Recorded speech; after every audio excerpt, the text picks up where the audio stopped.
In. Namaste. Namaste. This is Bless, such a pleasure. blessings. The pleasure is mine. Dhanyavad. Thank you, Dhanya. Thank you for joining us. Oh my gosh. Thank you for having me. I've been watching you a little bit off and on and off and on. I'm like, this guy is so swag.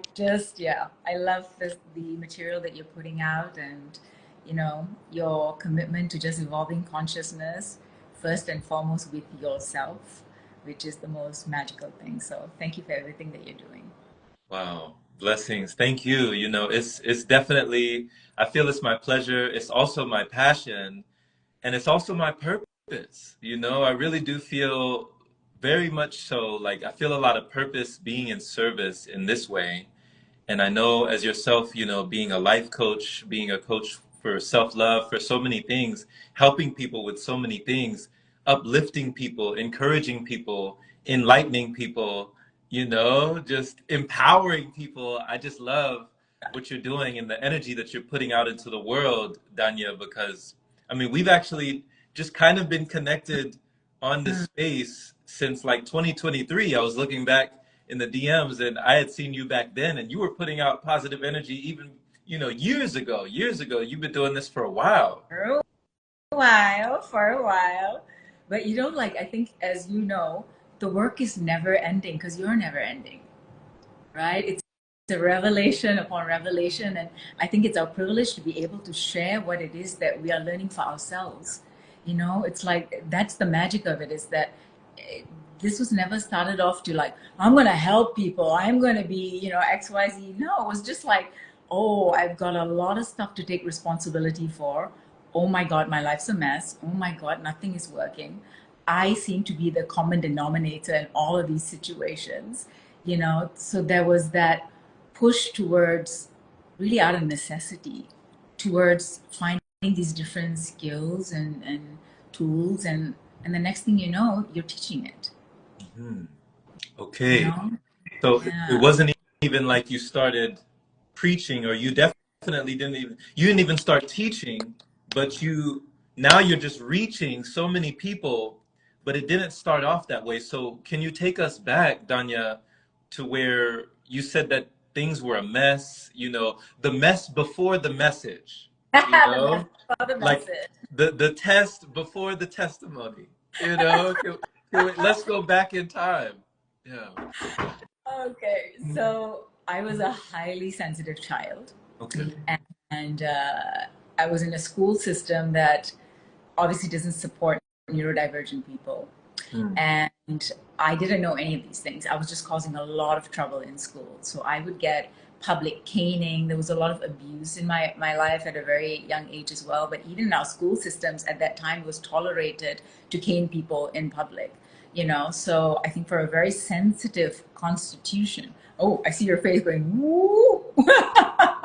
But yeah, it was very normal here in Malaysia. I grew up in Okay. Malaysia. And so there was that mix of hypersensitivity and also a lot of volatility, both in the home life as well as in my environments outside of home, right? In school with friendships and things like that. And I think that was the first setting. And by the time I was 8 years old, I developed my first eating disorder. So I had bulimia at 8 years old, but I was so young that I didn't even understand that what I was doing was called bulimia. I didn't get it. All I was thinking about was there was so much intensity in my body, and I noticed the correlation between when I would eat and then the body just going like, "Ee," like a dead radio channel or something. And I would keep trying to get that sensation in my body. And can you imagine at 8 years old, it's not like you're thinking, I want to lose weight. It's like you're already like a little anchovy. Mm. There's not much weight to think about. But I was thinking about how do I create more space in my body so I can eat more, so I can take in more. And I think my first few experiences, it was actually happening automatically. If it's not too much information for your audience, I would get so stimulated while I was eating that I would just projectile vomit. Like my body would do it on its Wow. own, you know. And after a while, it just became the way that I would regulate my emotions. So by the time I got to 16 years old, I started to get waves of something's not right with the way that I'm, relating with food. There was a lot of hiding behaviors, a lot of lying around it. I started to want to earn money to be able to feed this habit. So as a child, I started all sorts of businesses. It created this like independent part of my personality, but it was a survival mechanism to feed this addiction and habit. Okay. And by the time I got to my 20s now, I've been in all sorts of different toxic relationships, cheating partners, abusive partners, everything, you name it, like very dark stuff. And I also developed a drug addiction at that time. And I was keeping this like really hidden. I had two lives. It was a split within my personality, the public facing one and the one that I kept hidden. And I got into media in my mid-20s. So there was this public persona that I had to keeping up.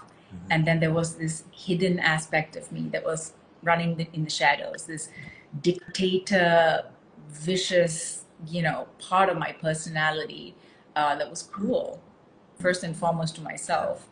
And by the time now moving forward to 27, I started to see a psychiatrist and psychologist, and I was diagnosed with bipolar and also some mood disorders. They were just throwing stuff. If you ask me, they were throwing stuff. I saw two psychiatrists and they both just threw medication at me without much conversation. Like in the very first conversation, they gave me medication. And so I was like, I'm going to switch over to a psychologist and let's see what they have to say. And there was a little bit more talking there, but still I just knew this wasn't the way. It just wasn't the way. And I think about a year after that, I stopped it. I stopped the meds because I wasn't getting information. With the medication, I was flatlining. There was no, emotional response to my environment, which was terrifying. So I was actually on a live, an interview with a celebrity at the time. I was a VJ. And I was doing a live show with her, and I asked her a bunch of questions, and she responded. And I had no interest in her question, her response. And I didn't know how to freak out even. It's like, it's important to get these cues so you know how to navigate life. Emotions allow you to navigate life by actually knowing this is a yes for me, or this is a no for me, or right now this is critical, like respond. Right? If you don't have access to your emotions, how do you navigate life? So that became a huge aha for me. I can't go through the route of medication. I've got to find something else. And so from there, I went into the route of plant medicines. That was a huge breakthrough for me. Okay. I'm tracking now, this is probably like 27, 28 years old. I didn't consciously do it. I just had a really profound experience. At this point, I was incredibly suicidal, and I threatened to the universe. I said, I'm out. I don't want to do this anymore. I don't want to play anymore. And by this point, I couldn't tell as well, what was my dream state and what was real life. Like I'll be talking to you as if like we just had a conversation, a week ago, and you haven't seen me in like 3 months. Wow. Okay. So it's terrifying. I started to live in so much terror, and I started to also project onto the friendships in my life that I thought they were trying to take me out. I thought they were trying to hurt me, So I would constantly be in the state of like, I would have to look at people when they're talking, because if I looked away, I would hear this like people talking about me, and I look back and their faces like normal, So I was proper, not here. Okay. I was really not here. And so I had this trip that was coming up with the girlfriends. We were supposed to go to Bali for a little weekend. And I was going to cancel that trip. And my mom calls me and she says, you have to go on this trip with your friends. Now I'm going to get a little bit spiritual, woo-woo here. And so my mom says she was going for a haircut, and a man on the street stopped her. He's a soothsayer. He's got a little bird and like some tarot decks with him, apparently. And he tells her, your daughter has to go on this trip. And on a Tuesday, ask her to be vegetarian and wear this amulet. He gives me an amulet. I tie it around my waist. I'm primarily carnivorous and I eat absolute rubbish at this And time. this was at Pizza. 28? I was about 28 at this point, around 28. Okay. And I would cry if you made me eat a piece of vegetable. Wow. That was how far I am from the life I am today. It's like literally I had a physical response when I ate broccoli for the first time. I started crying in public. I remember I was in IKEA and I had their broccoli because I was trying it. And I just started crying. I had such a revulsion to anything that was like living and alive and, you know. So going back again to that period. On that Tuesday, I was like, all right, I'll eat ice cream. That's technically vegetarian, right? And I'll do this thing. I took mushrooms on that day. Okay. And I had my awakening experience. Mm. Pure grace. Pure grace. I was shown why I came into this life, what I'm here to do, the beauty and the perfection of every single wound and pain and betrayal and the deliciousness of it. I couldn't even fathom that that could be a perspective that was available for me. You know, the deliciousness to feel cut, to feel alive. You know, I was also cutting myself. So, my God. So, yeah, that was my big aha. There's a lot of information that I'm trying to condense in a very Oh no, it's all good. No, I love the way that you're just like the stream of consciousness that you're giving us, Dhanya. This is amazing. Like you're literally, you're not just painting a picture with your words. You're taking us back and bringing us down memory lane with the origin story, like all the way up until this point. And I feel like I'm already on a journey with you. Like I feel like I've just grown with you on this journey as you're speaking all of these little points and just peeling back all of the layers of the onion. And, you know, then come the tears, right? You know, just all of the fears, the paranoia, the questions, the dream reality, the wondering, is this real? Is this not real? You're kind of in the matrix. You don't have like Morpheus giving you the red and the blue pill. You know, do you want to see how far the rabbit hole goes? You know, like just wondering, like, is this even real? And is this even worth it? Is this even worthwhile? Is this meaningful for me? Is this fulfilling for me, you know, in a way that is fulfilling me beyond food, beyond pleasure, beyond substances, beyond, you know, all the senses that we get into with addiction, with the affliction, or even with the restriction that we put on ourselves that just lead to so much. So right now, I mean, there's so many light bulbs going off. It's so resonant. It's so relatable. What you're saying is very human and just relatable to the human experience, because I myself, listening to you, Dhanya, you know, I see myself in, I mean, many counseling sessions with counselors, with therapists, with psychologists, with psychiatrists. And of course, at a very young age, you know, I wasn't diagnosed with bipolar, but they told me that I had attention deficit hyperactivity disorder. This is what they called it. They said, you can't pay attention, you can't focus, you can't concentrate. You're not one of those kids over there. You're one of those kids over there. You need to go to a different classroom with those kids over there. You need to take these medications like those kids over there, you know? Yeah. And so I was taking things for depression, for ADHD, for, you know, Strattera, Concerta, Ritalin, Adderall for years, you know, many, many years.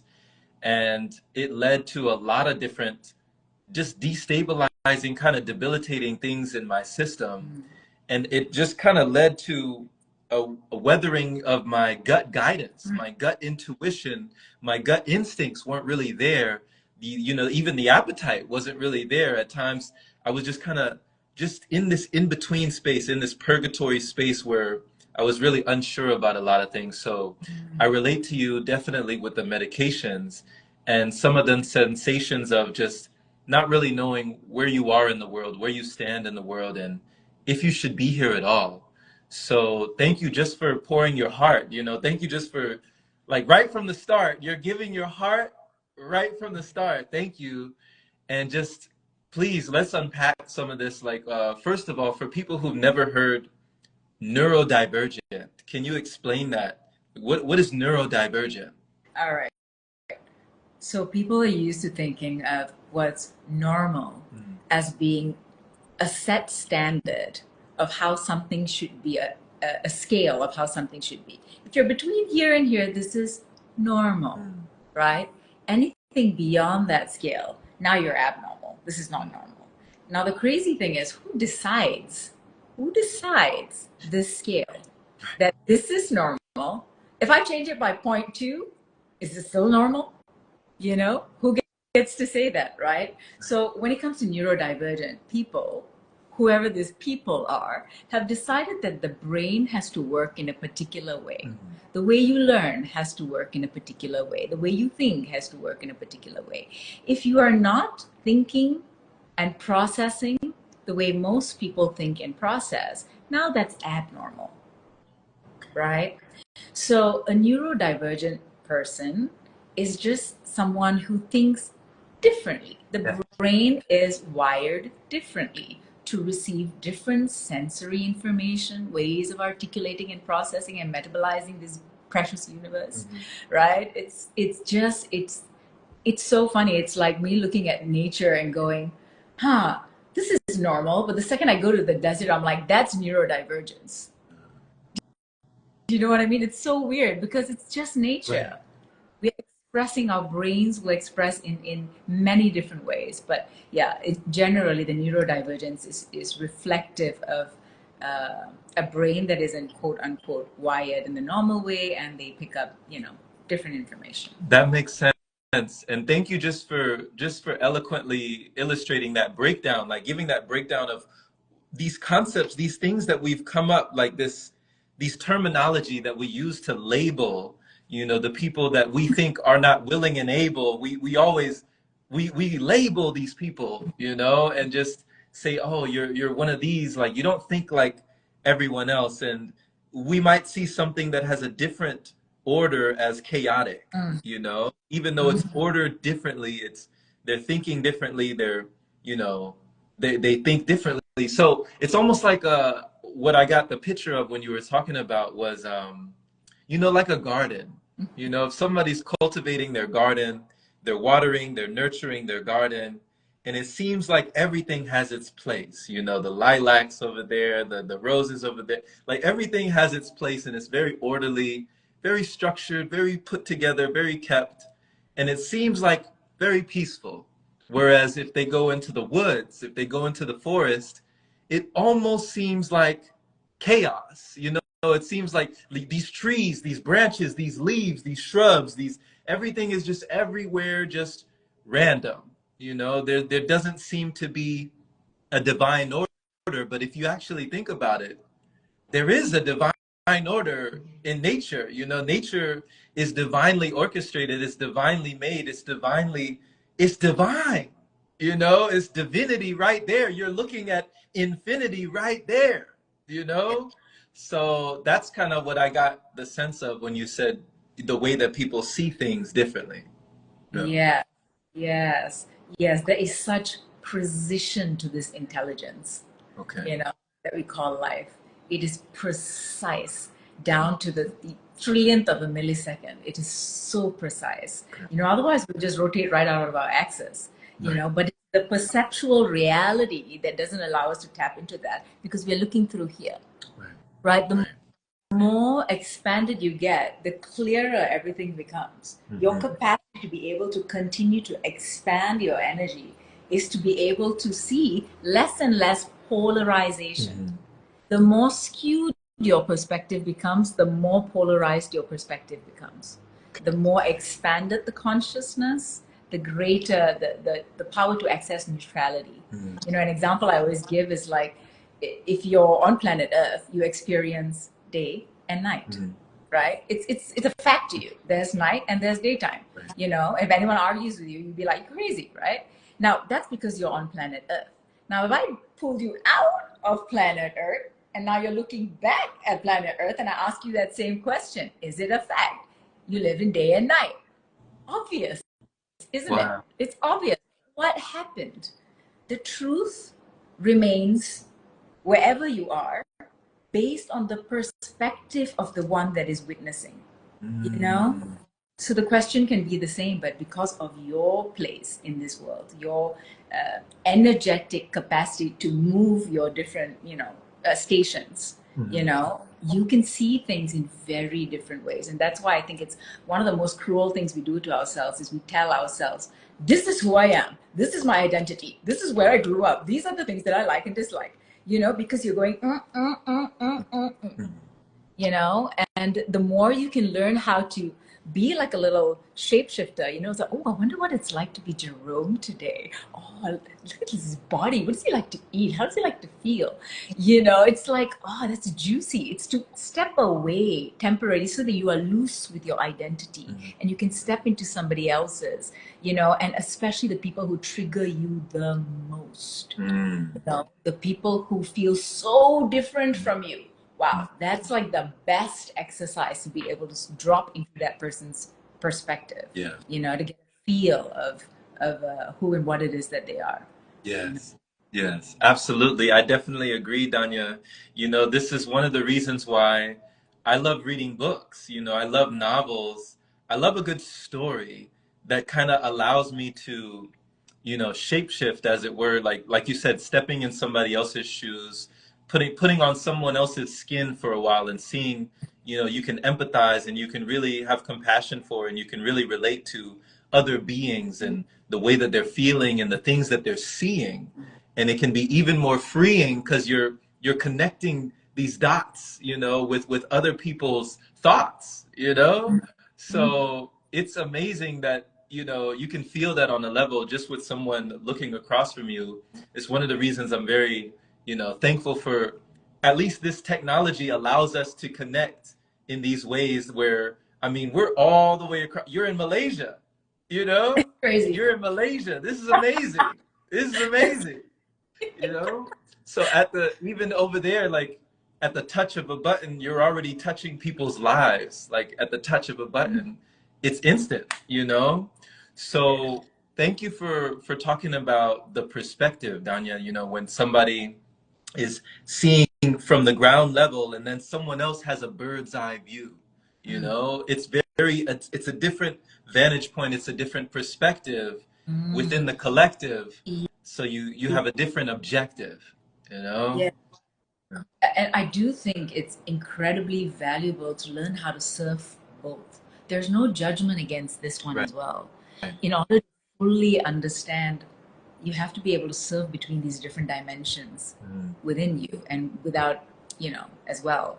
And I think a part of it is like, I hear in the spiritual community, for example, we are eternal, we are endless, right? And there is a part of you that is immortal.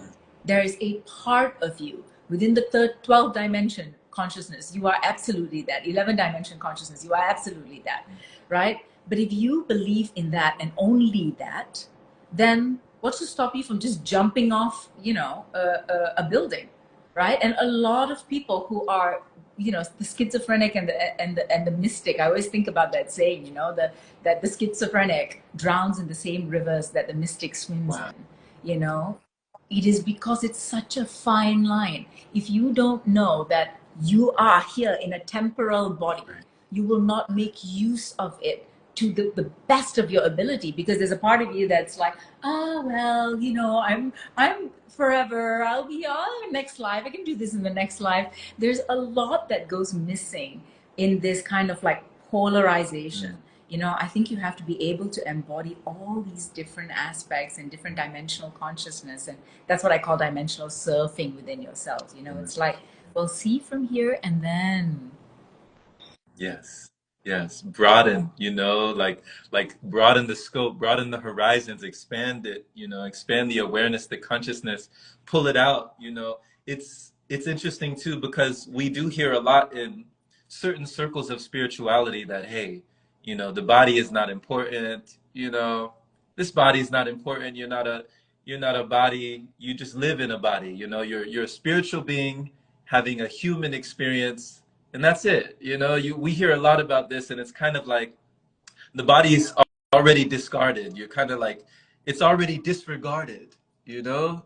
But like you said, this is that temporal experience, but this is like important, you know? Like taking care of this is, I mean, this is it, you know? So as far as I know, you know, people have asked me like, hey, Jerome, you know, your past lives and you know, you seem like you have this sage-like thing about you, like you've lived so many lives. And I mean, to be honest, this is all I know. You know, I've definitely lived past lives within this life here, and beyond that, I don't know. You know, so this is really all I know at the moment. And then they've even gone further and said, well, you're galactic, you know, that you have Arcturian and Pleiadian and all these beings, right? And I'm like, I don't know. You know, I have no idea. Okay. You know, this is it for me. So Yeah. taking care of this right here is paramount. You know, it's paramount, is pertinent, it's important. And with your perspective, could you let us know when you were talking, Dhanya, about battling with bulimia? Because, you know, people have heard things about like anorexia, what they call, you know, different disorders that people label as, okay, this person has a certain dynamic with food, you know, and you mentioned something that flicked a light bulb in me. You said something, you can repeat it. You were like trying to find space to fill, like you were looking to find more space to fill, or you needed, there was some compulsion that you were looking for, there was an emptiness or a void. Can you talk about that? Thank you so much for zoning into that one. I think it's a very important conversation. Okay. Because so there's two things here: the metaphorical space and the physical space. On the physical level, the bulimia occurred because I couldn't take in physically more food into my body, but the noise in my head was still going, right? So I needed to literally force myself to throw up so that I could continue the binge eating session. All right.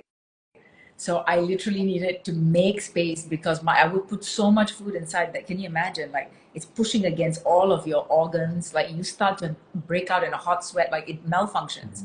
And you feel like you're about to pass out. So you literally have to throw up. And then I continued. That was the physical space. Metaphorically and energetically, I was hollow. I was shell. I wasn't occupying my body. I was terrified to be in it. Wow. So I needed something to take, to fill this in, to feel solid, to feel like I was like, you know, grounded. My idea of grounded, you got to remember, this is again, the child was not thinking about anything like this. It was just what felt like it could bring me into some form of balance, you know, and that's what made sense to me. So on an energetic level, I was the void. I was vacant. I was not in there, right? And now I've come to adore the void. I adore space. I adore emptiness. But I didn't have the tools. I didn't understand what it was. I was terrified of that space. I was terrified of what I would see. It was only me. It was just all aspects of me, all parts within me. But it was too terrifying to the child and the nervous system because nobody teaches you how to be with you. You know, because you think that you are single. When you say, hi, I'm Jerome, you're expecting to meet a person. You are not a person. You are a collective, a community, a tribe that resides within. And it's okay if you have even like 100, 200, you know, splits in your personality, but the tribe members get along, right? Versus just having 5 splits in your personality, but they hate each other. Okay. You know? Yeah. That what was happening in my body. It was just like I had these different parts of me that were pulling in different directions with different needs, and I had no idea how to self-soothe. Yeah. How to have conflict resolution, how to talk to myself in a way that creates win-win situations for myself and be able to actually create, you know, a different outcome in my reality when I felt powerless. I had no idea how to do that. So food was my my number one go-to. It was my intimate relationship. It was the abusive partnership. It was the, the soothing mother. It was, the exciting, spicy, adventurous life when I had more spicy foods. Like even the different foods that I craved would tell me about where my emotions were. If I wanted like milky, creamy things, it was more like nurturing mother's energy that I wanted. Or if I want a lot of like spicy, like crunchy, whatever, it's like I need stimulation and excitement and adventure. And, if I was angry, I would want to crunch and bite on like nuts and like, so it was it was a feedback system all of the time. And now I have a giant like vocabulary and relationship with food that is insane. It is insane. Like they're like friends, we hang out. I know their personalities. I know what they're trying to tell me. And like, it's amazing. It's amazing. And especially now to go to the opposite end where fasting is a regular thing for me. I eat so clean. It's not like I'm trying to eat clean. It's just like, this tastes delicious. It's unbelievable, know? So to have the experience of such polar opposite experiences, I have a library of information now. That octave is really, really high of what I can access when it comes to any struggles, when people are dealing with any struggles around food. Beautiful, beautiful. What a beautiful range, just to have that spectrum and to have that scale, just to know that, it's just so colorful. You just make it sound so colorful. It really is. It's just like a whole, like a whole palette, just like a whole range, just, you just got so many dynamic colors and just so much to play with. It just sounds playful, like your inner child, Yeah. I mean, there isn't a single relationship that you have with food that's not outpictured in your relationship in life. There's not a single decision you're making on your plate that is not reflected off your plate. It's like if you are looking for soothing from your plate, like you're looking for that validation and soothing on the outside. It's like it's always that beautiful, reflective opportunity. To really understand what are your needs, what do you really, really need, and to go for it directly and not indirectly, Sure. I think that's Absolutely, absolutely. And Danya, before we go on to, the fasting and how that has become long lasting with fasting, I'd love to get into the adoration or the ecstasy of emptiness, the adoration of emptiness. And as well, I want to hear, before we go there, you mentioned that broccoli, you actually triggered a memory for me when you talked about broccoli.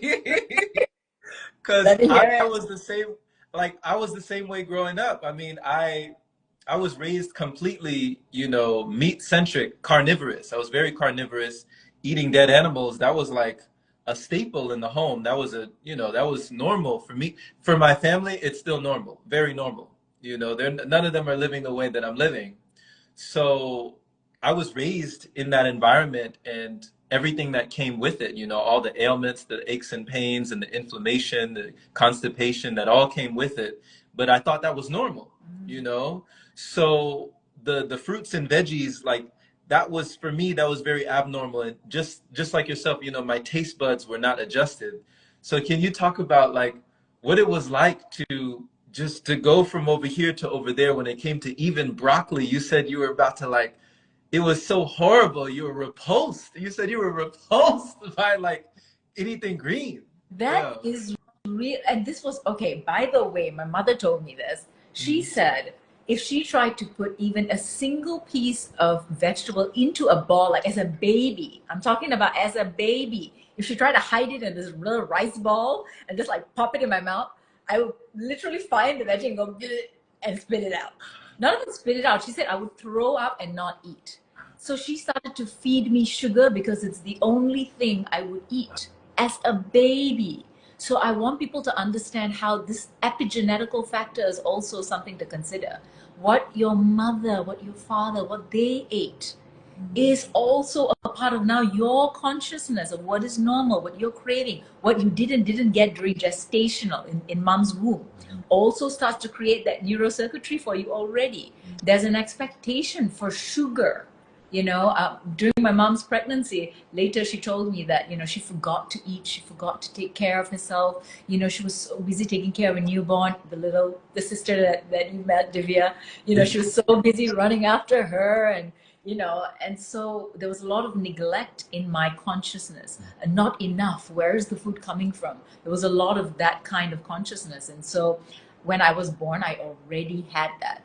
And so it was so difficult to try to tell myself to eat vegetables. It felt like the taste itself was brutal. I actually felt it was a disgusting taste, right? So I was repulsed by it, one.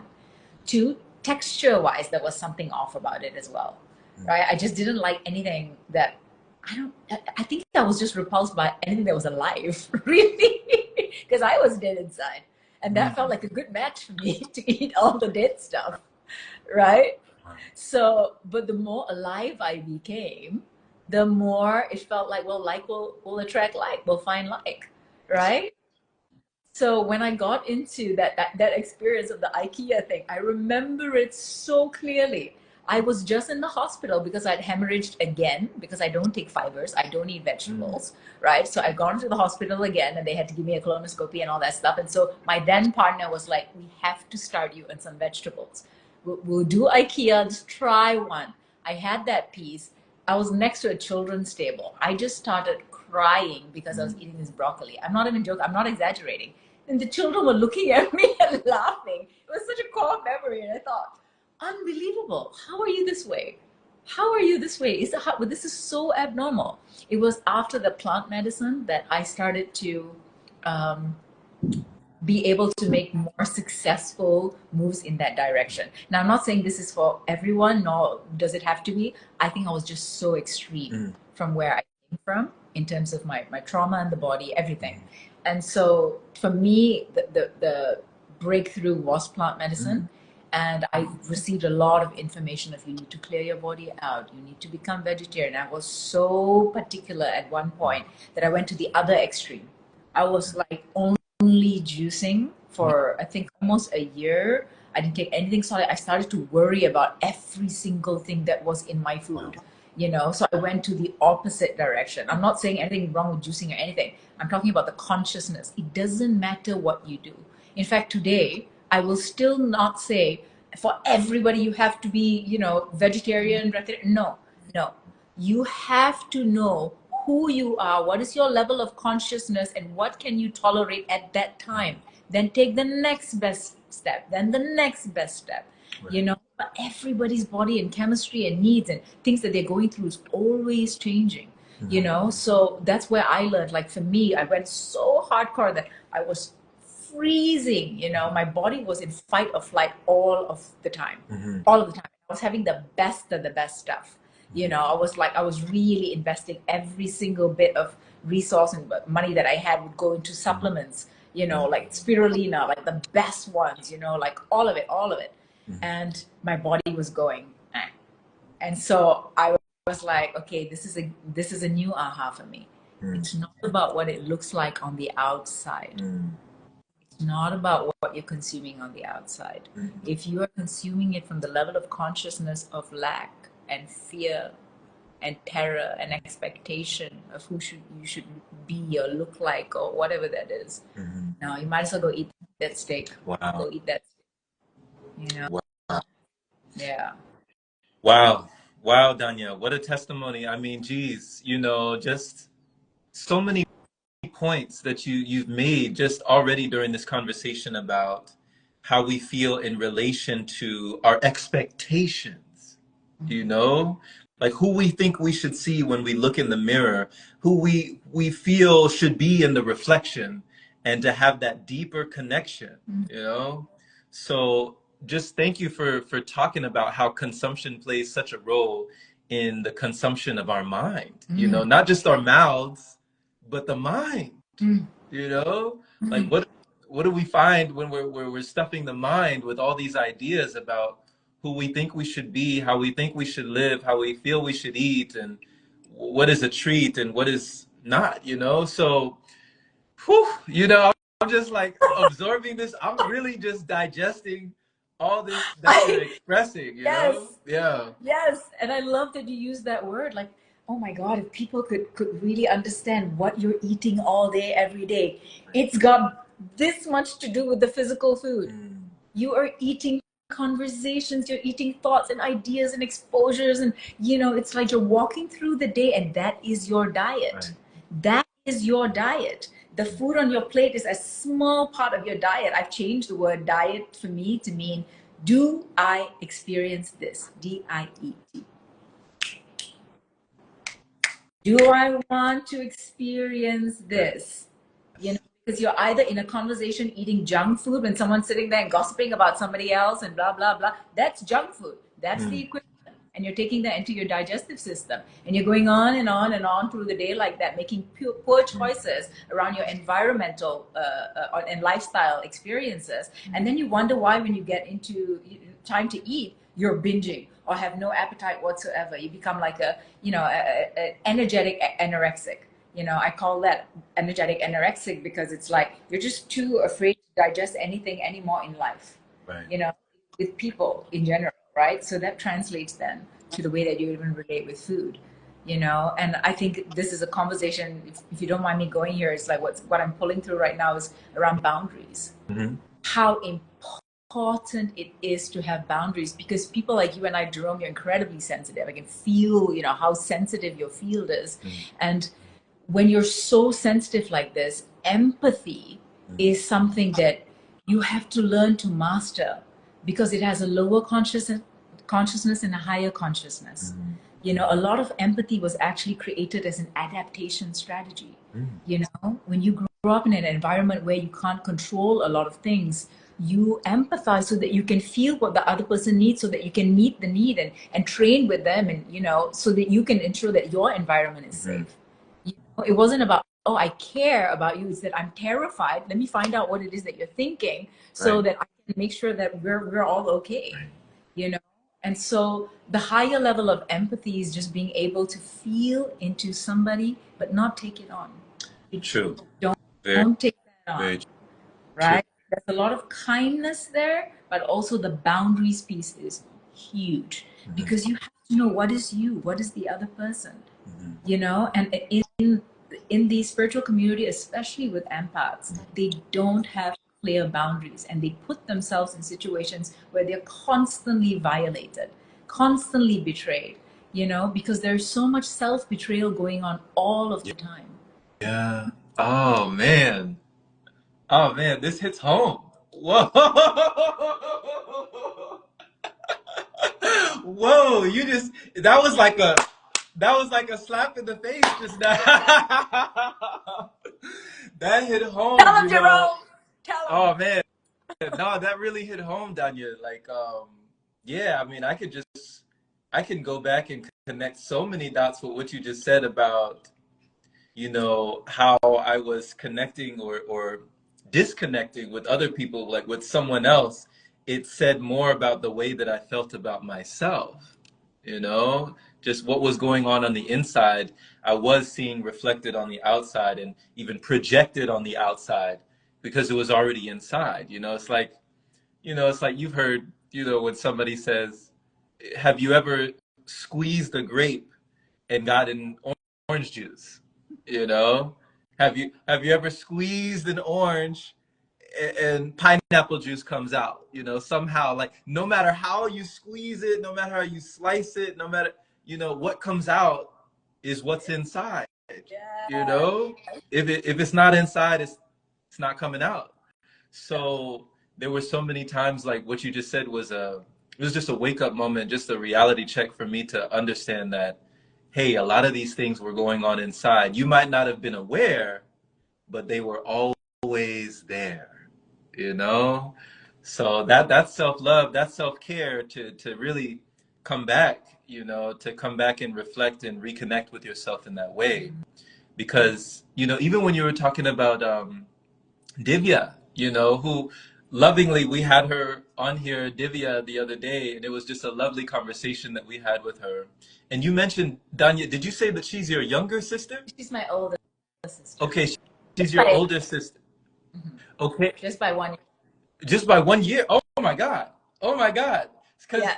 I mean, when she was talking on here, she was like, yeah, when I was 38 and I had gray hairs and then and I dry fasted and they went away. I'm like, hold on. Wait a minute. I was like, hold on. First of all, when you were 38, when? Like, how old are you now? I mean, my mind was just like, wait a minute, you're so young. Yeah. And then she was like, yeah, I had gray hairs and they went away and this and that. And she even said something, Danya. She said, I thought this was amazing. She said, I love dry fasting just as much as I love food. Now, do you agree with her on that? Like, do you feel the same way, or is it different for you when it comes to the adoration of emptiness, as you said before? Yeah, I mean, I love it all. I don't know that I have a preference for right now. It, the polarization, the access to joy, for example, is only accessible and parallel to how much pain you can tolerate, right? If you have a great capacity and threshold for pain, you will have a great capacity to feel joy in your life. They go hand in hand. So that's why, it's like if you live in the middle because you're playing safe, you don't want to get hurt, there's only so much joy you can access. It's like our heartbeat. It's like you have to be, that's just life. It's the nature of life. You have to be able to go up and down, then you're alive. So yeah, I think I am extremely grateful for the role that fasting played in my life. And I got to tell you, this is a disclaimer. I'm not a medical profession, so please know this is what I did. But people will tell you if you have an eating disorder, don't fast. That's the general mainstream consensus, right? Because it will trigger your response into binging again and all of that stuff. But for me, doing the long fasts, like, at 3 days or above, those are what actually helped me shift my microbiome and personality radically enough that, enough of the old cells and the consciousness that were carried in those cells could move away so that I had an opportunity to find a new consciousness. It was just too difficult to do without the fasting. And it's true, I did keep binging and I did keep falling back, but it became less and less and less and less and less, to a point it didn't exist anymore.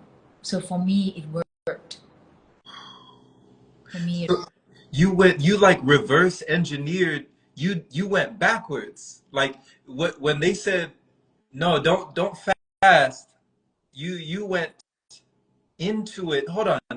You dove into the deep waters, like into the uncharted territory. yeah. You just dove in head first, and you found your way by going through. You're saying you didn't avoid. You just went No, through it. I had so many more relapses since I committed to doing the fasting. I did. I had so many relapses, but each time I noticed, I would get a little better. I would be able to think a little clearer. I would be able to feel a little bit more, handle a bit more intensity of emotion. It's like, and the thing is, by this point, I already was disappointed by all mainstream information that I started to check in more and more with my own body versus what someone else is saying. And also naturally, I wanted to stop eating when the sun went down. So I started to intermittent fast by accident. I didn't know what any of these things were. At the time I was doing it was more than 20 years ago. So I had no idea intermittent fasting wasn't a thing then. It was just that the body was saying, no, don't put more information. That's why we call it bites of food. It's bits of information. Like computer, right? It's just bits that you're constantly downloading and you're constantly putting information. There's no space. How do you create space? Coming back to the space for some new possibility, So yeah, yeah, I wish people would just know what it's like if they just tried it, and were strong enough to notice all of the thoughts that come up. Mm. You know, those are sitting there all the time, whether you are aware of it or not. Yes. You know, you're making decisions, you're running companies, you are raising children, you are, deciding all sorts of things on a daily basis with that in your system. Mm.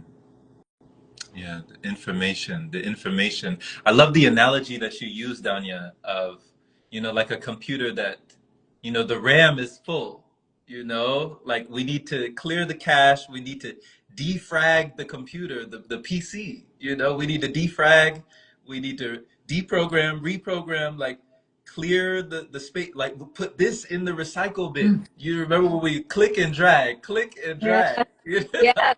Yes. Yeah. Oh my God. I could go on for days with like the analogy of the computer and us. We're biocomputers. Yes. That is all we are. We are biocomputers. Everything that you can see, even something like a virus, people get so terrified when they get really healthy. They're like, oh, I don't want to get sick. I don't want to get sick.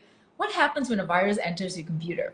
You have to figure out a stronger program, a stronger software to be able to deal with that. You upgrade. Mm-hmm. You are constantly upgrading. The very thing that you think is terrorizing your system is the resource for your further advancement and evolution.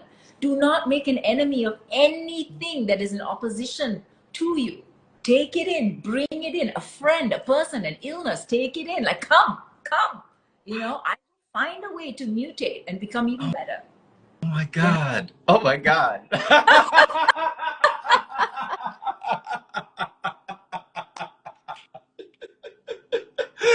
I love it. Like, I just love the power, just not only the power, but the empowerment. You're empowering people. I think that's even a step above. Like, they say if leadership is power, true leadership is empowerment, like empowering people to understand just that concept of a virus or something that has been an invader that has invaded the vessel, a virus invading the vessel, and they're having to wrestle with what's in the vessel, right?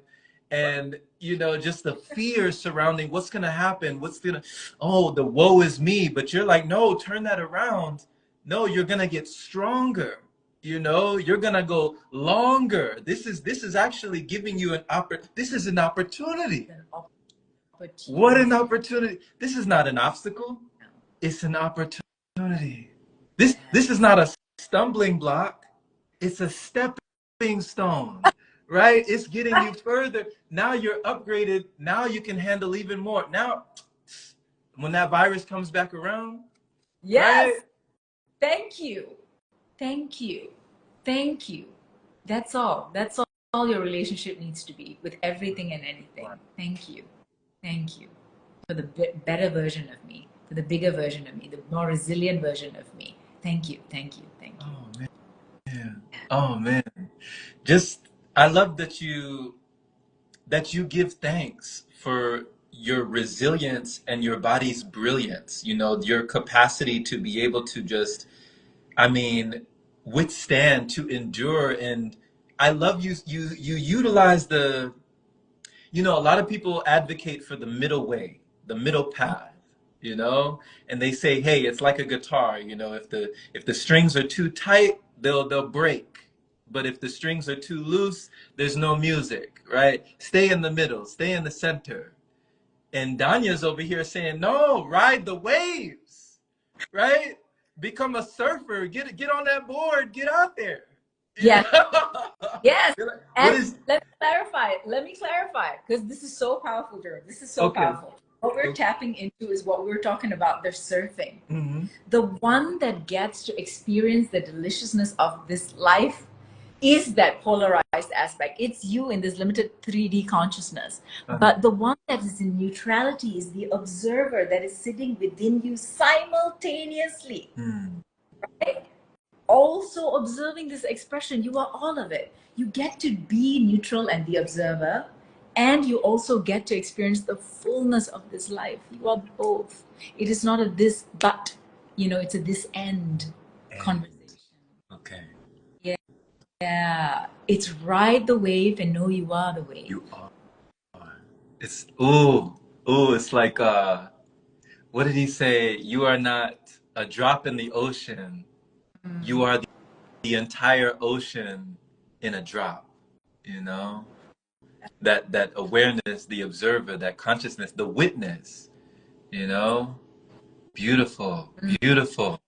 So, you know, there's been times where I've had people, and I'm sure you've even had people reach out to you or even thank you or just give gratitude for the messages that you put out, for just your thoughtfulness, your kindness, your compassion, your empathy, and just the positive energy that you put on your platform, because there's people all over the world that are, you never know what somebody's going through.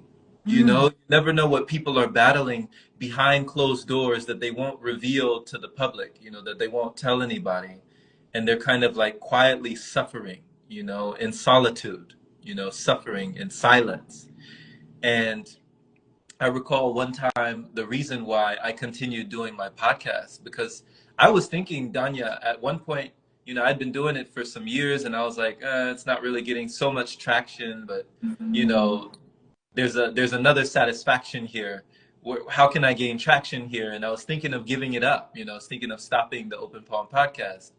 Somebody reached out to me, Danya, and it was a girl. I'll never forget. I was in California. She reached out to me and she said, Jerome, your latest episode, I listened to it, and she told me that she had been contemplating the previous night of like being out of here, like being gone. And she was thinking, I'm just gonna end it. You know, I don't know how I'm gonna do it, but it's done. There's no reason for me to stay here. And she said she listened to something I said. I don't even remember what it was I said. You know, I was putting out so many things, but she said something that I said clicked.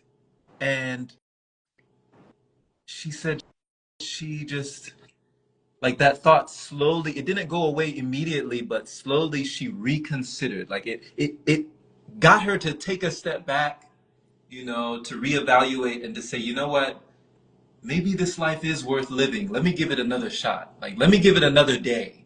Let me give it another try. And when she told me that, like, tears came down my eyes when she told me that. Because I was like, are you serious? Like, something that I said stopped you from, you know, from like just exiting this reality, from just checking out something I said that. And so it was like just like a light came down and said, Jerome, whatever you do for the rest of your life, don't stop. Like, keep doing this no matter what. Do this. So that was my confirmation. So if somebody hasn't, you know, had that consciousness of suicide and just the feeling of not wanting to be here anymore, can you tell us, like, what was it that you held on to in those moments? Like, what grounded you and just kept you here? Because I'm thankful that you're here, you know? Oh my God, thank you for sharing that. That is, it just makes me so emotional as well, because yeah, you're right. If that just that one person, it's enough, right? It's enough. And I think I am doing this for the previous version of me, you know, because I wish there was somebody who could just hear me or understand me, you know. And I think in that part, this might not be the answer that you're looking for, but if I'm being very, very honest, what kept me here is I had an awareness that if I left, I would have to come back and repeat this again. It was just something that I felt. I couldn't shake that feeling that I would have to go through all of this again. Something in me knew that it felt like a syllabus or a school or something, even if I couldn't articulate it. You know, that was one thing. And the second thing is, I used to tell myself, again, another morbid thought, but I'm like, well, if you really wanted to kill yourself, you can kill yourself. So why not just see, like, just go till next week, go to the next day, go to the next day, go to the next day, because that out is always there for you if you want it, you know. Yeah, I know that's a morbid response, but that actually gave me a lot of relief thinking that way. That I wasn't stuck in a state. Suddenly, that option being there was what freed me to be a little bit more here. Oh. I know.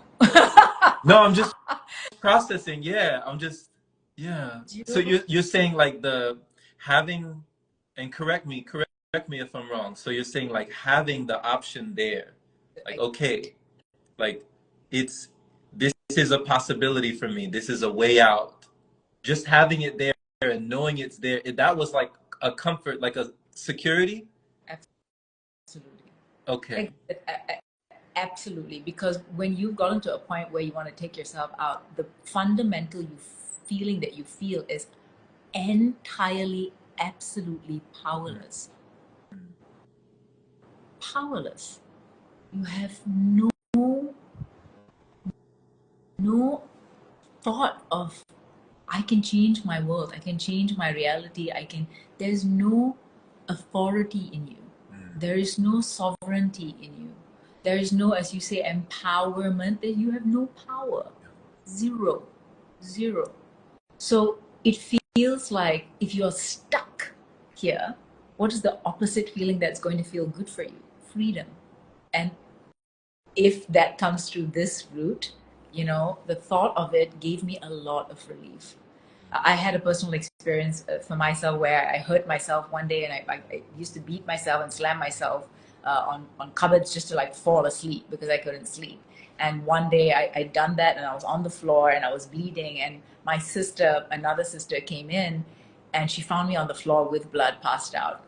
And when I came to, I saw her face, and that was my decision of, I have to figure out another way. Because up until that point, a part of me was idolizing suicide as also a form of attention. It was a little bit of both. I didn't want to be here, and I just wish somebody cared. So I started to accelerate, more and more in that direction. And that also got me conscious to that part of like, God, I just wanted people to give a shit. Actually, no, I wanted them to regret. That's what I thought at that point. I was like, yes, they're going to be crushed when they find me. They're going to be so crushed, because they'll realize what they have done to me, and that gave me so much joy to think about that. Can you imagine, at that level of consciousness? And it was only when my sister found me like that I had a glimpse into what it might have been for her to find me if I had actually passed on. And I realized that was not what I wanted. Yeah, that was not what I wanted. So at least that part got clear. But the suicidal ideation continued for quite a few years after that, to like really get a grip on it. Wow. So you got to see her reaction, and it was her reaction to seeing you there that kind of was the beginning of like bringing you back from that, because you said it wasn't like you thought it was going to be. Like you had an expectation of, oh, once they find out, like they're going to regret, or they're going to finally feel something for me, or care about me, or just give a damn, about me. And you realized it wasn't like you thought it was. No, like, it was more punishment. I wanted them to see what they have done to me. Okay. Like, now you will feel the pain that I felt. Now you will feel the guilt that I felt. Now you will feel all this. It was coming from punishment. And when I saw her face, I realized that was not to know. She was distraught. Yeah. She took it all onto her. Yes. It was like, how could she have missed this? How could she have, it just sobered up any sort of, delusion I had on that level. And I think also, we were talking about polarity, if like why we fast and, food tastes so much better. It's the same with life. I think because I went so to the edge of life, that the level of deliciousness I feel from life today, I cannot explain. And I'm not talking about the fireworks and that. I'm talking about the simplicity that I'm sitting here like this, cross-laid with a little blankie on me. I'm deliriously happy. My friends are always trying to get me to go out and do this and do that. I'm just like, but just to be is nice. Yeah. You're in bliss. You're in bliss, you know? Just the blissfulness of being. You know, I'm getting flashbacks, Danya. I read this book like years ago. This was back when I was reading things like the Upanishads and the Bhagavad Gita, and like this one book, it was called the Avadutta. You ever heard of the Avadutta? So the Avadutta, like I know there's different like you know, sadhus and rishis and sannyasis and like just different words to describe people who are on a path or like yogis, and but there's one person called the Avadutta, and I just love this, just the way it sounds, but also the way what it represents. And it's just this total renunciate, you know, like an ascetic to an extreme level. If we're going to an extreme, he's totally renounced, you know, like I don't know if I can even equivocate, like Ramana Maharshi or somebody in just a loincloth. They've discarded their clothes, they've discarded their identity, they've discarded their name. Their name is not even important, you know, they're just sitting there, and Avadutta just completely renunciated life, renunciate, you know, shelter, a home, a place. They can be underneath the banyan tree content, you know, in bliss, and just existence, knowledge, bliss. That was those three words in like these shlokas, these lines that I was reading in this thing, like existence, knowledge, bliss. And it just over and over, yeah, like it just kept over and over, and it was like so repetitive. I am existence, knowledge, bliss, you know. And it was like it was infecting my mind with this consciousness. I was like, just as I was reading the words, I felt like I was changing. I was like, what's going on here? Like, I've never read anything, you know, so like poetically beautiful in my life as these scriptures, you know. So thank you for bringing me down, you know, that memory lane, because it's different than the bliss that someone might feel, or the ecstasy someone might feel on, you know, MDMA, or, you know, ecstasy, like drugs, you know, or substances that have been manufactured in such a way to maybe stimulate or even simulate that bliss, or that feeling of belonging, or that feeling of euphoria, or that feeling of dopamine, or whatever the receptors that go off in the brain. So you said you've already gone through that train as well when it came to drug addiction.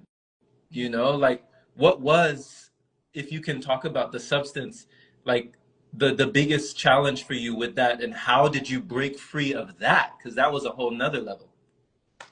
You know, I'll definitely speak to the substances, but if I'm being honest with you, the eating disorder was the hardest thing to break. That was even worse. That Okay.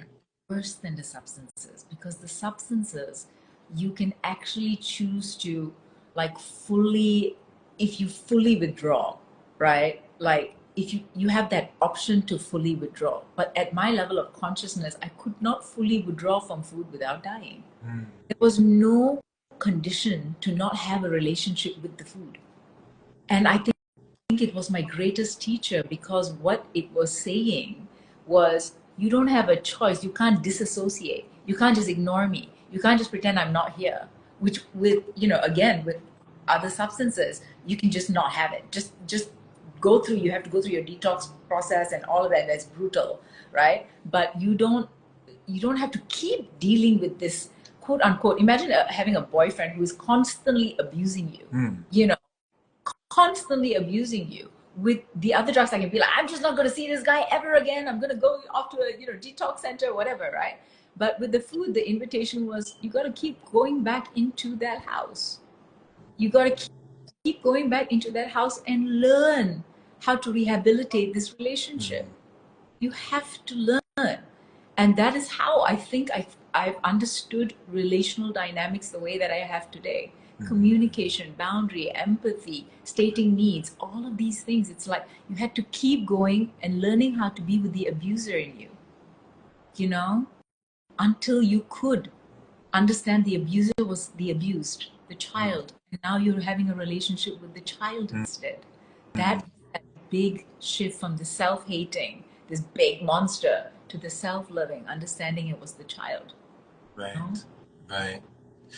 This makes so much sense. You know, it's like they talk about the shadow work, you know, working with shadow, like the self-loathing, the self-image, you know, the self-confidence, the self-worthiness, you know, just the self, you know, the self, like how we feel about ourselves.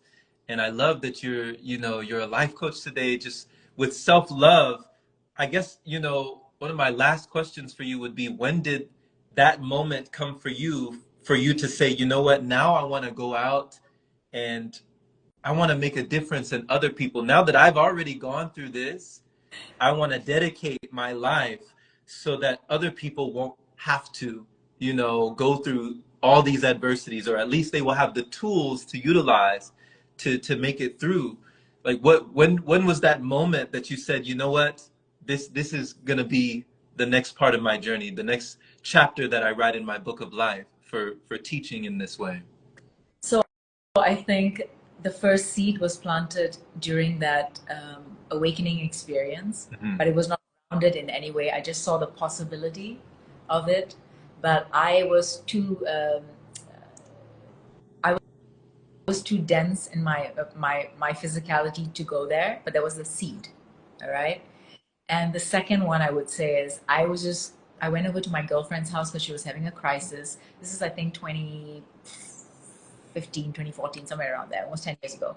And she was having a crisis. And I went over, spoke to her, we sorted it out. I went into the bathroom, came back out. There was this big bag of goji berries and 300 ringgit, like 80 US or something. And it had a note of like, Dhanya, you have to do this work. I will be your first client. I will pay you, you know. And I was like, what is going on? I did not effort in what I was doing. I was being myself. And the universe said, here's some money. I thought, what a concept. What a concept. What? This is not about CV, credential. My life is my credential. My qualification is the life and the body of experience that I have. That is my qualification. That is my credential, you know. And it has just been from that day. That was a moment where it switched me again. I was like, I am literally being told by the universe that I can just show up, be myself, and people will pay me money. Wow. And I was struggling to make money in other ways, you know. And it's like, so that was definitely a big one. And the third piece I would say is, after many years of doing this work, at one point, you know, they were telling me, oh, do a website and this and that. And I started to get some testimonials of people I've worked with in the past decade or so.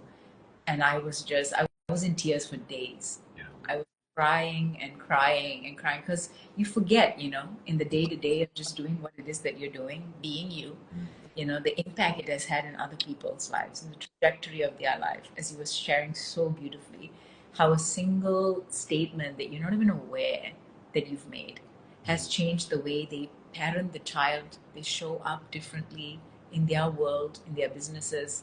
Like, yeah, you don't know. I remember Oprah saying this one day. I think she was quoting Maya Angelou. You know, you don't really know what your legacy is. You know, you don't have a clue because it's every person that you have touched and who then they touch as a result, and then they touch as a result, and it's like, that's your legacy. Yes. You're it. Be you. The legacy will form inadvertently. It will just be a natural consequence of who you are. Yes. Oh my gosh. Beautiful, beautiful. Your life is your credentials. Oh man. These are the essentials, you know? Harder I credentials. love this. I love this, Danya. Thank you so much. Thank you. And just like, thank you for being in service. Thank you for being on purpose. And just thank you for these timeless testimonies, these words of wisdom that you've gained, that you've garnered from your life experience, your lived experience that you've not just go through, but we grow through, you know? Like, thank you for this, because I know that I needed to hear this. So I know somebody else definitely needed to hear this. And if this is their first time finding you, Dhanya, and they've never seen you before, and they're like, whoa, I love this girl. I need to learn more about this girl. I want to get in touch. I want to get in tune. I want to see what services, what offerings, what she has available. Where's the best place for people to find that? Easiest and best way is Instagram, right where we are. So it's _ Dhanya Nambiar _. So I'm sure we'll put the links there, but that's the easiest and best way to get in touch. Awesome. Yeah. Thank you so much for this beautiful privilege, for the banter. It's the reflection of your level of consciousness, the flow that we're able to have with each other, the joy and the fun and the playfulness, and simultaneously the depth. All of it a testament to all of the work that you are doing. I bless you so much. I wish the very best for you, and thank you so much for having me on here. Absolutely. Absolutely. Much love, and just enjoy the rest of your day. Will do. Mwah, mwah, mwah, mwah. Bye, humans. Thank you for joining us here. April East, Woostabu, Prophets, Nahiba. I love to do a shout out at the end, at least. Papi Yugi, Life Amoy, Woostabu, Navi. Oh my God, so many beautiful people here. Thank you so much for spending your time with us. Mwah. Take care.